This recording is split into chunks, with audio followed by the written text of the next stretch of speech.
take your mask off if that's easier. Do I need to state my name? Yes, please. My name is Rihanna Adele Fox. I also go by Pepper.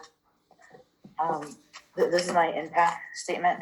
I would like the courts to understand that I was very emotional when I wrote part of this, but there's a point to this at the end, and I'll just go ahead.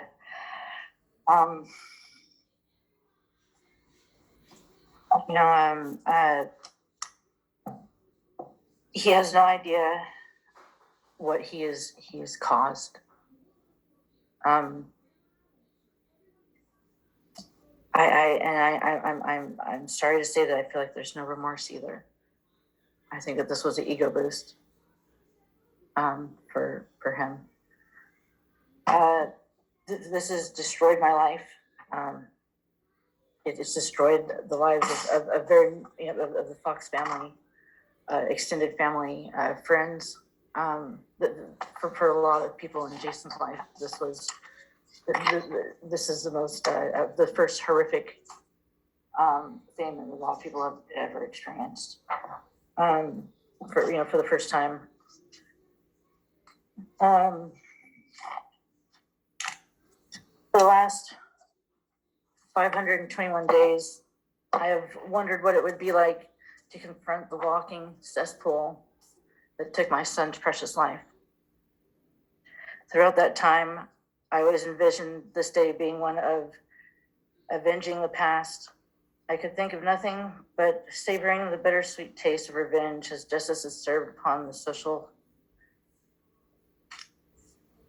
here before us today. Now that it's arrived, surprisingly, I realize that this day is not just about avenging past crimes. Sitting here before us is a deprived predator, a rabid animal that has lured my son with his hope that the "I'm sorry I called you" the F slur was meant true from the heart, because those words meant something.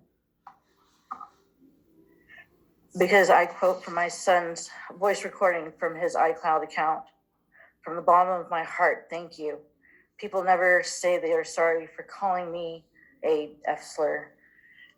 It's just such a nasty word, and it hurts my heart." He used Jason's hope against him to kill him in the most painful way possible.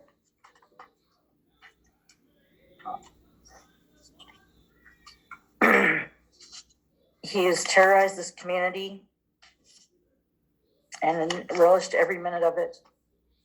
I've determined, if for the sake of the entire Fox family, extended family, neighbors, friends, and hundreds of thousands of strangers who know Jason's name, and for me, this will be a day of celebration, not retribution. If my focus were hatred, I would stare him down and I would call him a demon for taking my son's life.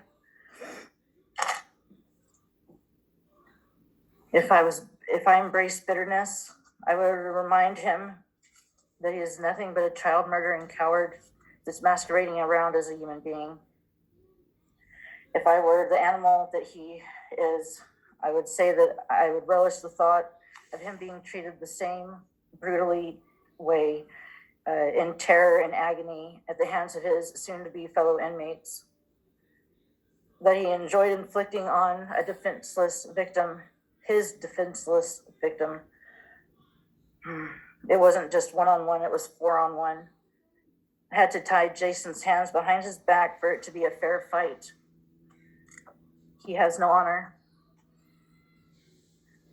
If I were spiteful, I would remind him that this is only fitting the twisted narcissistic psychopath obsessed with being a gangster or thug would soon have its world reduced to an 8x10 cell, hopefully in solitary confinement, so he wouldn't have anyone to pass the time with, and only left with nightmares and thoughts and visions of what he did that night to my son.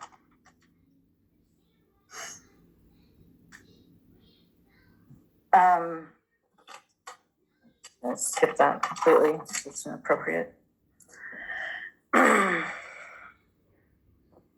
I don't understand what gave him the right to play God and pronounce the death sentence that he put on Jason. If I had his sadistic nature, I would delight in the pain that he feels now, that he realizes that it was his own arrogance that got him caught. If I wanted revenge, I would pray. You know, I'm going to stop right there because you know what? You can't kill hate with hate. I'm not him. So with that said, I have some current statistics to share with the courts. Because of what he did to my son, 53 parents are openly supporting their trans non-binary teens when before they didn't think it was that big of a deal. About 3,000 gay men and their parents who grew up in rural areas are trying to mend their broken relationships. 15,000 countrywide gay Americans have gone out and gotten their concealed carry permit.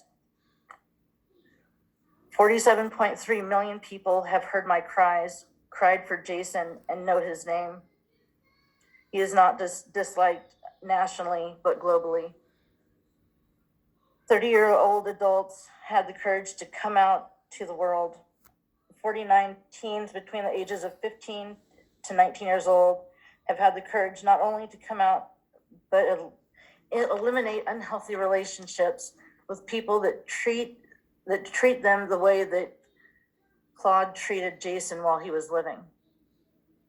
82 people wrote justice for Jason Fox on the back windows of their cars and shared Jason's stories whenever asked. No matter how dark his soul might be, just like the sun coming out after a horrific storm, the light, somehow the love will always win. I know that there's nothing that will bring Jason back. I know I will have many more sleepless nights. I know I will have many more sleepless nights ahead of me, missing his laugh, his smile, and missing him tell me that he loves me. But the one small thing that I get from all this pain, from all of Jason's pain, is that that Claude Leroy Merritt cannot hurt anyone else again as long as he is in confinement. Amen. Through, even though he might have taken Jason's life, Jason saved thousands of other people's lives with his story. And that's all I have to say, Your Honor. Thank you, ma'am. Good job, Pepper.